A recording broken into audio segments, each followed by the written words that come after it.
Hello ನಮಸ್ತೆ ಎಲ್ರಿಗೂ. ಎಲ್ಲ ಹೇಗಿದ್ದೀರಾ? ಚೆನ್ನಾಗಿದ್ದೀರಾ ಅನ್ಕೋತೀನಿ. ನಾನು ಚೆನ್ನಾಗಿದ್ದೀನಿ. ನಾನು ನಿಮ್ಮ ವೀಣಾ ಸುರೇಶ್. ಎಲ್ರಿಗೂ ನನ್ನ ಕಾರ್ಯಕ್ರಮವಾದ ಕಥಾಸರಣಿ ರಾಗಸುತೆ ಜೊತೆ ಕಾರ್ಯಕ್ರಮಕ್ಕೆ ಆತ್ಮೀಯ ಸ್ವಾಗತ. ನೋಡ್ತಾ ಇರೋರು ಎಲ್ಲರೂ ತಪ್ಪದೆ ಸಬ್ಸ್ಕ್ರೈಬ್ ಮಾಡ್ಕೊಳ್ಳಿ ಅಂತ ಹೇಳ್ತಾನೆ ಇದ್ದೀನಿ. ಆದರೂ ತುಂಬ ಜನ ಸಬ್ಸ್ಕ್ರೈಬ್ ಮಾಡ್ಕೊಳ್ತಾ ಇಲ್ಲ. ಯಾಕೆ ನನ್ನ ಕತೆ ಇಷ್ಟ ಆಗಿಲ್ಲ ಅನಿಸುತ್ತೆ ಕೆಲವರಿಗೆ. ಆದರೂ ನೋಡ್ತಾ ಇದ್ದೀರಾ, ಧನ್ಯವಾದಗಳು ನಿಮಗೆ. ಪ್ಲೀಸ್ ಎಲ್ಲ ನೋಡ್ತಾ ಇರೋರು ತಪ್ಪದೆ ಸಬ್ಸ್ಕ್ರೈಬ್ ಮಾಡ್ಕೊಳ್ಳಿ. ಇದರಿಂದ ನನಗೂ ಹೆಲ್ಪ್ ಆಗುತ್ತೆ, ಅದಕ್ಕೆ ಕೇಳ್ತಾ ಇದ್ದೀನಿ. ಪ್ಲೀಸ್ ಎಲ್ಲ ತಪ್ಪದೆ ಸಬ್ಸ್ಕ್ರೈಬ್ ಮಾಡ್ಕೊಳ್ಳಿ. ಇದು ನನ್ನ ಮೊದಲ ಕಥೆ, ಕೆಣಕುತ್ತಿದೆ ನಿನ್ನ ಕಣ್ಣೋಟ ಕಥೆಯ ಮುಂದುವರೆದ ಭಾಗ. ಹೊರಬಂದು ಮೆಟ್ಟಿಲು ಇಳಿಯುತ್ತಿದ್ದವಳ ಕಣ್ಣಿಗೆ ಬಿದ್ದಿತ್ತು ಆ ದೃಶ್ಯ. ಮೇಘನಾ ಶರಶ್ಚಂದ್ರನ ಭುಜ ಬಳಸಿದ್ದಾಳೆ. ಅವನು ಅವಳ ಮುಖವನ್ನು ನೋಡುತ್ತಿದ್ದಾನೆ. ಮುಂದೆ ನೋಡಲು ಸಾಧ್ಯವಾಗುತ್ತಿಲ್ಲ ಅವಳಿಂದ. ಅಳು ಒತ್ತರಿಸಿ ಬರುತ್ತಿದೆ ಅವಳಿಗೆ. ಸರ್ರನೆ ತಿರುಗಿ ಹೇಗೆ ಬಂದಿದ್ದಳೋ ಹಾಗೆಯೇ ಮೇಲೆ ನಡೆದು ಬಿಟ್ಟಿದ್ದಳು ಪ್ರಾರ್ಥನಾ. ಉಯ್ಯಾಲೆಯ ಬಳಿಗೆ ಹೋಗಿ ಮನಸಾರ ಹತ್ತು ಸಮಾಧಾನ ಮಾಡಿಕೊಂಡಳು. ನಾನ್ಯಾಕೆ ಅಳ್ಬೇಕು? ನನಗೆ ಗೊತ್ತೈತಲ್ವಾ, ನಾನು ಈ ಮನೆಗೆ 4 ದಿನದ ಅತಿಥಿ ಅಂತವ. ಮೇಘನಾ ಮೇಡಮ್ನ ಅವರು ಯಾವತ್ತಿದ್ರೂ ಮದುವೆ ಆಗೇ ಆಯ್ತಾರೆ ಅಂತವ ನನಗೆ ಗೊತ್ತದೆ ತಾನೇ. ಬುಡು, ಹೆಂಗಾರ ಅವರು ಚೆಂದಾಗಿರಲಿ ಅಷ್ಟೇಯ. ಅದು ಮೇಘನಾ ಮೇಡಮ್ ಜೊತೆಗಾದರೂ ಸರಿಯೇ ಎಂದುಕೊಂಡವಳೇ ಸರಸರನೆ ಕಣ್ಣೀರು ತೊಳೆದುಕೊಂಡು ಮೆಟ್ಟಿಲು ಇಳಿಯತೊಡಗಿದ್ದಳು ಪ್ರಾರ್ಥನಾ. ಮೇಘನಾ ಬಂದವಳು ಇದು ತನ್ನದೇ ಮನೆಯೇನೋ ಎಂಬಂತೆ ಸರಾಗವಾಗಿ ಎಲ್ಲ ಕಡೆಗೂ ಓಡಾಡತೊಡಗಿದ್ದಳು. ಶರಶ್ಚಂದ್ರ ಪುರೋಹಿತರು ಬರುವುದನ್ನೇ ಕಾದು ಕುಳಿತಿದ್ದ ತನ್ನ ಸ್ಥಳದಲ್ಲಿ ಅವನಿಗೆ ಹೆಚ್ಚು ಓಡಾಡಲು ಕೂಡ ಕಷ್ಟವೇ ಆಗಿತ್ತು. ಅವಳ ಹಾರಾಟ ನೋಡಿಯೂ ಏನೂ ಮಾಡುವಂತಿರಲಿಲ್ಲ ಅವನು. ಕೋಪ ಬಂದರೂ ಹಲ್ಲು ಕಚ್ಚಿ ಸುಮ್ಮನಾದ. ಅವಳ ಸವಾರಿ ಅಡುಗೆ ಮನೆಯ ಕಡೆ ನಡೆದಿತ್ತು ಈಗ. ಅವಳನ್ನು ಅಲ್ಲಿ ನೋಡಿದ್ದ ರಂಗಜ್ಜನ ಕೋಪ ಸರ್ರನೆ ಏರಿತ್ತು. ಹೇ, ಯಾರವ ನೀನು? ಇಲ್ಯಾಕೆ ಬರ್ತಾ ಇದ್ದಿ? ಮಡಿ ಅಡುಗೆ ಮಾಡಿ ಮಡಗಿದ್ದೀವಿ ಇಲ್ಲಿ, ಮೈಲಿಗೆ ಮಾಡ್ಬಿಟ್ಟಿಯಾ ಮ್ಯಾಕೆ?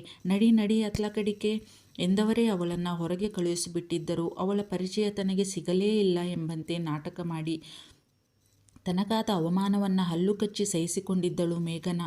ವಯಸ್ಸಾಗಿದೆ, ನಿಜವಾಗಿಯೂ ನನ್ನ ಗುರುತು ಸಿಗಲಿಲ್ವಾ? ಅಥವಾ ನಾಟಕವಾ? ಏನಾದರೂ ಆಗಿರಲಿ, ಇದಕ್ಕೆಲ್ಲ ಮುಂದೆ ಒಂದು ದಿನ ಸೇಟು ತೀರಿಸಿಕೊಳ್ಳೋ ಕಾಲ ಬರದೇ ಇರುತ್ತಾ ನನಗೆ? ಆಗ ನೋಡ್ಕೋತೀನಿ ಎಂದುಕೊಂಡು ಒಂದೂ ಮಾತನಾಡದೆ ಹೊರಬಂದಿದ್ದಳು. ಸೀದಾ ಶಾಂಭವಿಯನ್ನು ಹುಡುಕಿಕೊಂಡು ನಡೆದಿದ್ದಳು. ಶಾಂಭವಿ ಆಗಷ್ಟೇ ತನಗೆಂದು ಆರಿಸಿ ತೆಗೆದುಕೊಂಡು ಬಂದಿದ್ದ ಚಂದದ ರೇಷ್ಮೆ ಸೀರೆ ಉಟ್ಟು ಅಂದವಾಗಿ ಶೃಂಗರಿಸಿಕೊಂಡು ಕೆಳಗೆ ಬಂದಿದ್ದಳು. ಅವಳಿಗೆ ತನ್ನ ಪ್ರಿಯಕರನ ಆಗಮನದ ನಿರೀಕ್ಷೆ. ಅವಳ ಪಕ್ಕ ಹೋಗಿ ನಿಂತುಕೊಂಡಳು ಮೇಘನಾ. ಹಾಯ್ ಮೇಡಮ್, ಯಾವಾಗ ಬಂದ್ರಿ ಎಂದಿದ್ದಳು ಶಾಂಭವಿ. ಅವಳು ಈ ಲೋಕದಲ್ಲೇ ಇದ್ದಂತಿಲ್ಲ. ತನ್ನ ಎದುರಿಗೆ ಕುಳಿತಿದ್ದ ಶರಶ್ಚಂದ್ರನನ್ನು ನೋಡುವುದರಲ್ಲೇ ಕಳೆದು ಹೋಗಿದ್ದಳು. ಸ್ತಬ್ಧನಾಗಿ ಹೋದ ಶರಶ್ಚಂದ್ರ. ಪ್ರಾರ್ಥನಾ, ಅಬ್ಬಾ ಎಂತಹ ಸ್ನಿಗ್ಧ ಸೌಂದರ್ಯ, ಮೋಹಕ ರೂಪ. ಕೆಂಪನೆಯ ರೇಷ್ಮೆ ಸೀರೆ, ಒಡವೆಯಲ್ಲಿ ಕೆಂಗುಲಾಬಿಯಂತೆ ಕಂಗೊಳಿಸುತ್ತಿದ್ದಾಳೆ ಹುಡುಗಿ.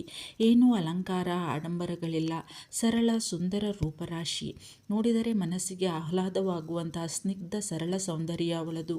ತನ್ಮಯನಾಗಿ ನೋಡುತ್ತಿದ್ದವನು ಕಳೆದೇ ಹೋಗಿದ್ದ ಅವಳಲ್ಲಿಯೇ ಶರಶ್ಚಂದ್ರ. ಕಣ್ಣವೇ ಮುಚ್ಚಲು ಕೂಡ ಮರೆತವನಂತೆ ಅವಳಲ್ಲೇ ಲೀನವಾಗಿ ಹೋಗಿದ್ದ ಅವನು. ಅವನನ್ನೇ ನೋಡುತ್ತಿದ್ದ ಮೇಘನಾಳ ದೃಷ್ಟಿ ಈಗ ಅವನ ನೋಟವನ್ನೇ ಅನುಕರಿಸಿತ್ತು. ಶಾಂಭವಿ ಕೂಡ ಮೇಘನಾಳ ದೃಷ್ಟಿಯನ್ನೇ ಅನುಕರಿಸಿದ್ದಳು. ಇಬ್ಬರೂ ಕೆಳಗಿಳಿದು ಬರುತ್ತಿದ್ದ ಪ್ರಾರ್ಥನಾಳನ್ನು ನೋಡಿ ಹಲ್ಲು ಕಡಿದಿದ್ದರು. ಮೇಘನಾ ಅವಳ ಸೌಂದರ್ಯಕ್ಕೆ ಮನದಲ್ಲೇ ಶ್ಲಾಘಿಸಿದ್ದಳು. ಶಾಂಭವಿ ಅವಳ ಅಂದ ನೋಡಿ ಕರುಬಿದ್ದಳು. ನಂತರ ಸರಿಯಾಗಿ ಅವಳನ್ನು ನೋಡಿದವಳಿಗೆ ಹೊಳೆದಿತ್ತು. ಅರೆ, ಇದು ನಾನು ಅವಳಿಗೆ ಎಂದು ಆರಿಸಿ ತಂದಿದ್ದ ಸೀರೆ ಅಲ್ಲ, ಮತ್ತೆ ಇದ್ಯಾವ ಸೀರೆ? ಗಮನವಿಟ್ಟು ನೋಡಿದವಳಿಗೆ ಈ ಸೀರೆಯನ್ನು ಉಟ್ಟಿದ್ದ ತನ್ನ ಅಮ್ಮನ ಫೋಟೋ ನೋಡಿದ್ದ ನೆನಪಾಗಿತ್ತು. ಎಸ್, ಹೌದು, ಇದು ಅಮ್ಮನ ಸೀರೆಯೇ. ಯಾರು ಕೊಟ್ಟಿದ್ದ ಇದನ್ನು ಇವಳಿಗೆ? ಒಡವೆ ಬೇರೆ ಹಾಕಿದ್ದಾಳೆ. ಕೋಪದಿಂದ ಮುಖವೆಲ್ಲ ಕೆಂಪಾಗಿ ಹೋಯಿತು ಅವಳಿಗೆ. ತನಗೆ ಸೇರಬೇಕಿದ್ದ ಅಮ್ಮನ ಆಸ್ತಿ ಅದು. ಅದು ಯಾವುದೋ ಅಬ್ಬೆಪಾರಿ ಹುಡುಗಿಯ ಪಾಲಾಗಿದ್ದನ್ನು ಸಹಿಸಲು ಸಾಧ್ಯವಾಗಲಿಲ್ಲ ಅವಳಿಂದ. ಅವಳತ್ತ ಹೋಗಲು ಹೊರಟವಳು ನಿಂತಳು ಹಾಗೆಯೇ, ತನ್ನ ಅಣ್ಣ ಮೇಲೆ ಹೋಗುತ್ತಿದ್ದುದನ್ನು ನೋಡಿ. ಆದರೆ ಮೇಘನಾಗೆ ಅವನು ಮೇಲೆ ಹೋಗುತ್ತಿರುವುದನ್ನು ಸಹಿಸಲಾಗುತ್ತಿಲ್ಲ. ಅವನು ಪ್ರಾರ್ಥನಾಳನ್ನು ಯಾವ ಭಾವದಿಂದ ದಿಟ್ಟಿಸುತ್ತಿದ್ದ ಎಂಬುದನ್ನು ಅವಳು ಅರಿತಿದ್ದಳು. ಆ ಭಾವದ ಅರ್ಥವನ್ನು ಅವಳು ಬಲ್ಲಳು.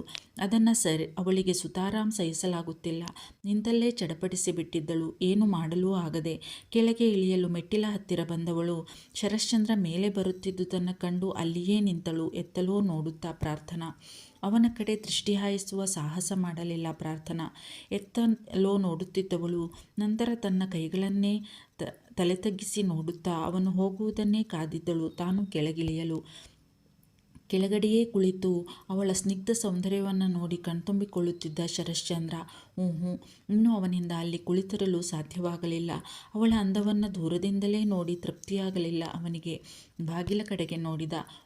ಪುರೋಹಿತರ ಸುಳಿವಿಲ್ಲ. ನಿಧಾನವಾಗಿ ಎದ್ದು ನಿಂತ ಶರಶ್ಚಂದ್ರ ತನ್ನ ಪಕ್ಕದಲ್ಲೇ ನಿಂತಿದ್ದ ರಂಗಜ್ಜನಿಗೆ ತಾನು ಮೇಲೆ ಹೋಗಿ ಬರಬೇಕು ಒಂದು ಸಲ, ಪುರೋಹಿತರು ಬಂದರೆ ಕುಳಿತಿರಲು ಹೇಳಿ ಎಂದು ಹೇಳಿ ಅತ್ತ ನಡೆದಿದ್ದ.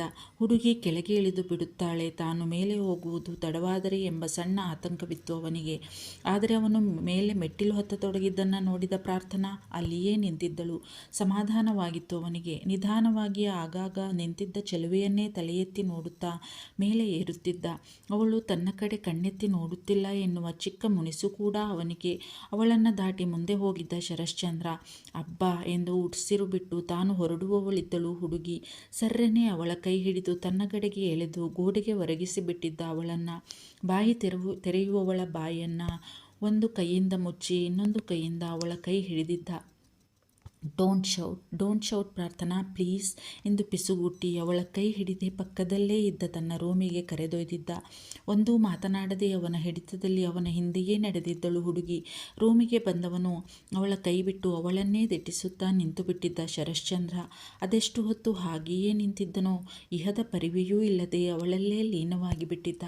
ಅವನ ಈ ಪರಿಯ ನೋಟ ಯಾವಾಗಲೂ ಅವಳನ್ನು ಕಂಪಿಸುವಂತೆ ಮಾಡುತ್ತಿತ್ತು.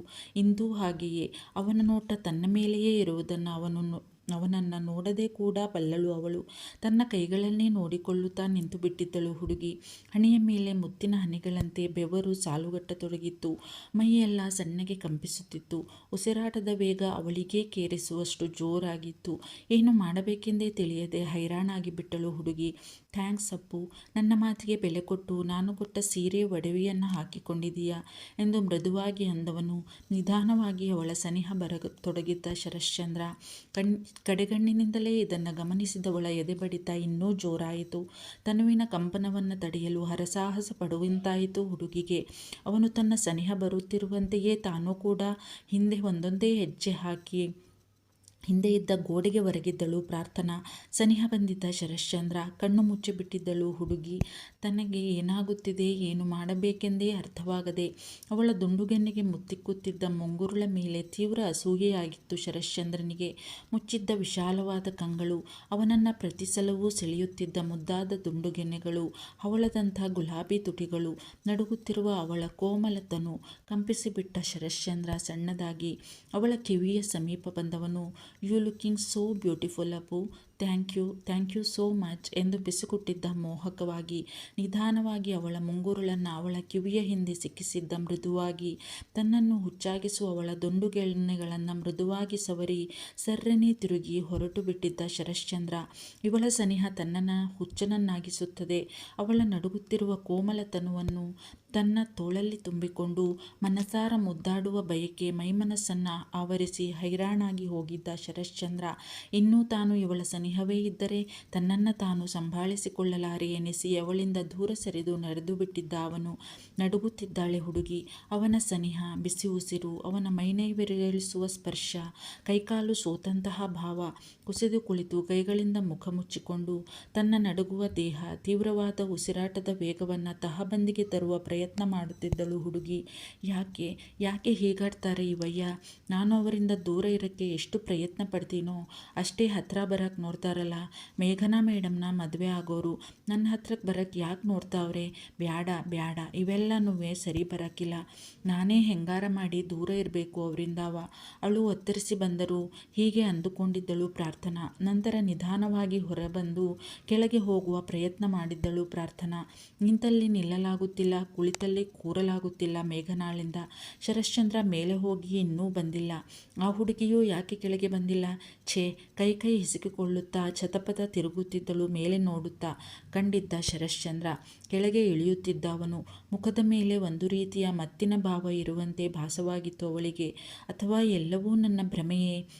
ಇಲ್ಲ, ನನ್ನ ಯೋಚನೆ ನಿಜವೇ. ಎಸ್, ಏನಾದರೂ ಮಾಡಲೇಬೇಕು ನಾನು ಎಂದುಕೊಂಡು ಶಾಂಭವಿಯ ಪಕ್ಕ ಕುಳಿತಳು. ಶಾಂಭವಿ, ನೋಡು, ನಿಮ್ಮಣ್ಣ ಬರ್ತಾ ಇದ್ದಾರೆ. ಆ ಹುಡುಗಿ ಅಲ್ಲೇ ಇದ್ದಾಳೆ. ನಡಿ, ನಾವು ಹೋಗೋಣ ಮೇಲೆ. ಆಗಲೇ ನೀನು ಕೋಪದಿಂದ ಅವಳ ಹತ್ತಿರ ಹೋಗಲು ನೋಡ್ತಿದ್ದಲ್ಲ, ಇದು ಸರಿಯಾದ ಸಮಯ. Come, let's go. ಅವಳಿಗೂ ಅದೇ ಬೇಕಾಗಿತ್ತು. ಆಗಿನಿಂದಲೂ ಕೋಪದಿಂದ ಕುದಿಯುತ್ತಿದ್ದಳು ಶಾಂಭವಿ. ಈ ಭಿಕಾರಿಗೆ ನನ್ನ ಅಮ್ಮನ ಬಟ್ಟೆ ಒಡವೆಯನ್ನು ಹಾಕಿಕೊಳ್ಳೋಕೆ ಯಾರು ಹೇಳಿರೋದು? ನನಗೆ ಸೇರಬೇಕಾಗಿದ್ದನ್ನು ಯಾರೋ ಹಾದಿ ಬೀದಿಲಿ ಹೋಗೋರು ಹಾಕಿಕೊಂಡಿರೋದು ನನಗೆ ಸುತಾರಾಮ್ ಇಷ್ಟವಿಲ್ಲ. ಇವಳನ್ನು ಒಂದು ಕೈ ನೋಡ್ಕೋಬೇಕು ಎಂದುಕೊಂಡು ಹಲ್ಲು ಕಡಿಯುತ್ತಲೇ ಕುಳಿತಿದ್ದಳು. ಈಗ ಮೇಘನಾ ಇಷ್ಟು ಹೇಳಿದ್ದೇ ತಡ. ತಕ್ಷಣ ಎದ್ದು ಅವಳ ಜೊತೆಗೆ ನಡೆದಿದ್ದಳು ಶಾಂಭವಿ ತಾವು ಏನು ಮಾಡಬೇಕೆಂದು ಸರಿಯಾಗಿ ಅರ್ಥ ಮಾಡಿಸುತ್ತಲೇ ಹೋಗಿದ್ದಳು ಮೇಘನಾ. ಅಲ್ಲಿ ಹೋಗಿ ಒಂದಕ್ಕೆ ಎರಡು ಮಾಡಬಾರದಲ್ಲ ಹುಡುಗಿ, ಅದಕ್ಕೆ ಈ ಸಾಹಸ. ಶಾಂಭವಿಗೆ ಎಷ್ಟು ಅರ್ಥವಾಯಿತೋ ಬಿಟ್ಟಿತೋ ಅವಳಿಗೆ ಗೊತ್ತು. ಪ್ರಾರ್ಥನಾ ತನ್ನ ರೂಮಿನಿಂದ ಹೊರಬರುವುದಕ್ಕೂ ಇವರು ಮೇಲೆ ಬರುವುದಕ್ಕೂ ಸರಿ ಹೋಗಿತ್ತು. ಇವರನ್ನು ನೋಡಿದವಳು ನಮಸ್ಕಾರ ಮೇಡಮ್ ಎಂದಿದ್ದಳು ಗೌರವಪೂರ್ವಕವಾಗಿ ಮೇಘನಾಳ ಹತ್ತಿರ. ಮೇಡಮ್, ಕೆಲವರು ಹೇಗಿರ್ತಾರೆ ಅಂದರೆ ಏನೋ ಗತಿಯಿಲ್ಲ, ಇರೋಕೆ ಗೂಡಿಲ್ಲ, ಹಿಂದಿಲ್ಲ ಮುಂದಿಲ್ಲ, ಪಾಪ ಹುಡುಗಿ ಬೇರೆ ಅಂತ ಮನೆಗೆ ಅನುಕಂಪದಿಂದ ಕರೆದುಕೊಂಡು ಬಂದರೆ ಕೃತಜ್ಞತೆ ಇಲ್ಲದ ಜನಗಳು ಆ ಮನೆಯಲ್ಲೇ ನಮ್ಮದು ಅನ್ನೋ ರೀತಿಯಲ್ಲಿ ಮೆರೀತಾರೆ. ಯಾರ್ಯಾರನ್ನು ಎಲ್ಲೆಲ್ಲಿ ಇಟ್ಟಿರಬೇಕೋ ಅಲ್ಲಲ್ಲೇ ಇಟ್ಟಿರಬೇಕು. ಅದು ನಮ್ಮ ಮನೆಯವರ ತಪ್ಪೇ ಅಂದ್ಕೊಳ್ಳಿ, ಆದರೂ ಇವರಿಗೆ ಗೊತ್ತಿರಬೇಕಲ್ಲ ತನ್ನ ಸ್ಥಾನ ಏನು ಈ ಮನೆಯಲ್ಲಿ ಅಂತ. ನಾಯಿನ ಕರ್ಕೊಂಡು ಬಂದು ಹೋಗಿ ಸಿಂಹಾಸನದ ಮೇಲೆ ಕೂರಿಸಿದ್ದಾರೆ ನಮ್ಮ ಮನೆಯವರು. ಏನು ಪ್ರಯೋಜನ? ನಾಯಿ ಎಲ್ಲಿದ್ದರೂ ನಾಯಿನೇ ಅಲ್ವಾ? ಅದು ಹೇಸಿಗೆ ತಿನ್ನೋದನ್ನು ಬಿಡುತ್ತಾ? ಇಂಥ ಭಿಕಾರಿಗಳ ಹತ್ತಿರ ಇಂಥ ಸೀರೆ ಒಡವೆ ಎಲ್ಲ ಎಲ್ಲಿಂದ ಬರಬೇಕು? ಎಲ್ಲವೂ ಭಿಕ್ಷೆಯೇ. ಛೀ, ಮರ್ಯಾದೆ ಇಲ್ಲದ ಜನಗಳು.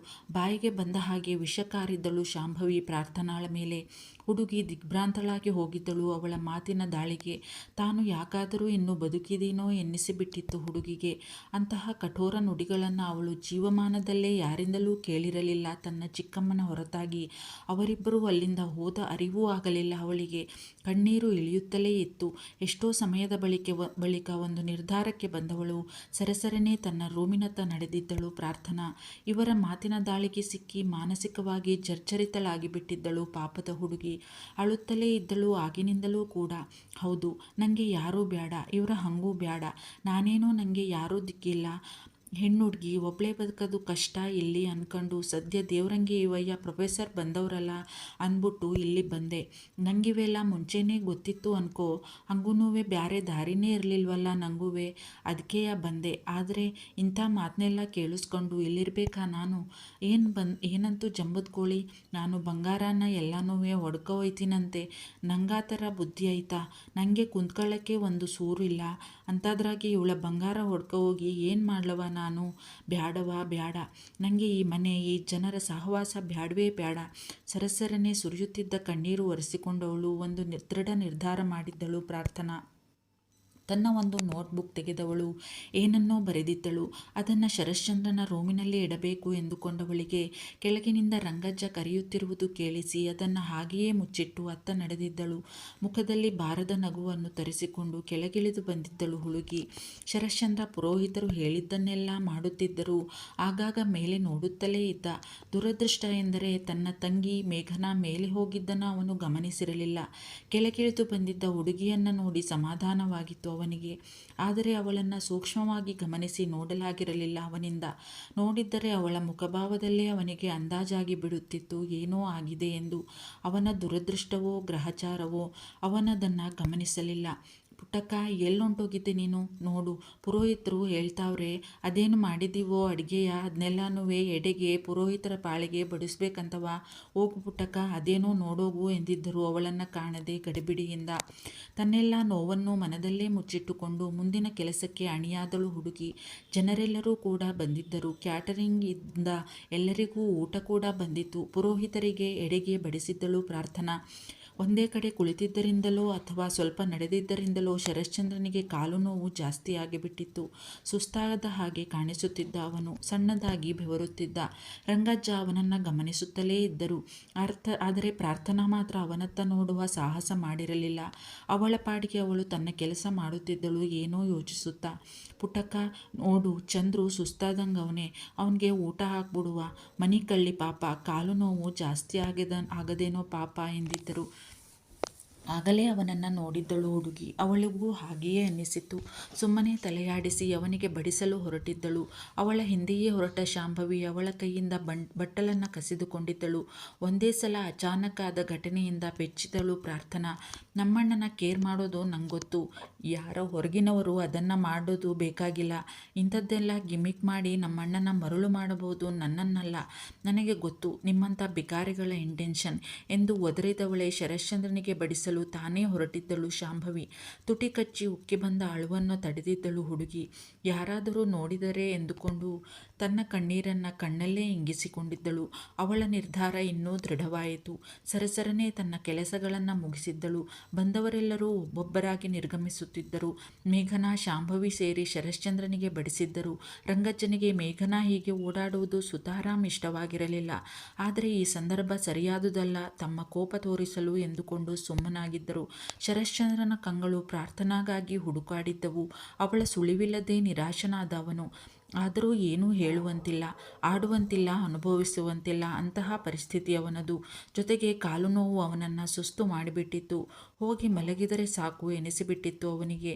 ಹಾಗಾಗಿಯೇ ಊಟ ಆದ ತಕ್ಷಣ ಶಾಂಭವಿಯ ಸಹಾಯದಿಂದ ತನ್ನ ರೂಮಿಗೆ ಹೋಗಿ ಮಲಗಿಬಿಟ್ಟಿದ್ದ ಅವನು. ಊಟ ಮಾಡುವ ಮನಸ್ಸಿಲ್ಲ ಪ್ರಾರ್ಥನಾಗೆ.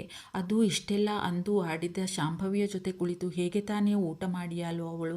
ಎಲ್ಲ ಕೇಳಿಯೂ ಒಂದೂ ಮಾತನಾಡದೆ ಶಾಂಭವಿಗೆ ಬುದ್ಧಿ ಹೇಳದೆ ಅವಳ ಮಾತನ್ನು ಸಂಭ್ರಮಿಸುವಂತೆಯೇ ಇದ್ದ ಮೇಘನಾಳನ್ನು ನೋಡಿದ ಹುಡುಗಿಗೆ ಬಲವಾಗಿ ಅನ್ನಿಸಿತ್ತು, ಇದೆಲ್ಲದರ ಹಿಂದೆ ಇವರ ಕೈವಾಡ ಖಂಡಿತ ಇದೆ ಎಂದು. ಏನು ಮಾಡಲು ಸಾಧ್ಯ?